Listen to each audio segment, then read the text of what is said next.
नमस्कार मु विभु मेल्टीपीडिया को आपको स्वागत जनाऊँ। आसतु आज पाणीपाग अपडेट पर नजर पकाइदबा। जानुआरी रे शीतर प्रभाव कम रहिबो। रात्रिर तापमात्रा स्वाभाविक ठारू अधिक रहिबार संभावना थिबारु ठंडा कम रहिबो बोली भुवनेश्वर स्थित आंचलिक पाणीपाग केन्द्र पूर्वानुमान करिछि। तेबे आसंता 4 और 5 तारिख में केतक स्थान हालुका वर्षा होइपारे बोली पाणीपाग विभाग सूचना देइछि। तेबे आसंतु केबे वर्षा हेबो एवं ठंडा संपर्कित विस्तृत खबर पर नजर पकाइदबा। ता पूर्व भिडियोटी को लाइक करंतु, चैनल को नया करि आसिले चैनल को सब्सक्राइब करी पाखरे थिबा ऑल बेल आइकन पर क्लिक करबा को अनुरोध, जहा द्वारा कि प्रतिटी अपडेट आपण प्रथमे पाई परिबे। पाणीपाग केन्द्र सूचना अनुसार आगामी 2 दिन राज्य में पाग सुखिला रहिबो। तबे 4 तारिख में सुंदरगढ़, केन्दुझर और मयूरभंज जिलार गोटे 2टी स्थान में स्वल्प वर्षा होबार संभावना रही।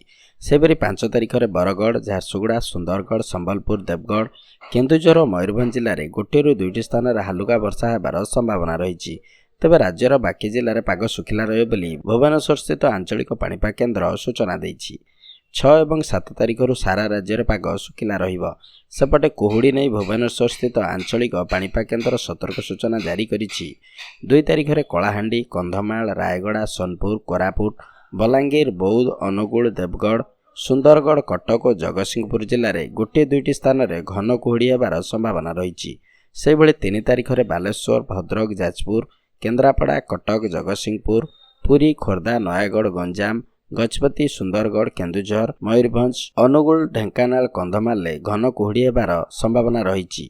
एथिपाई सबु जिला को येलो वार्निंग जारी करिछि पाणीपाग विभाग। सेपटे सोमवार कोरापुट रे सर्वनिम्न 7.5 डिग्री तापमात्रा रेकर्ड करा जाइथिबा पाणीपाग विभाग पक्षरु सूचना दिया जाइछि।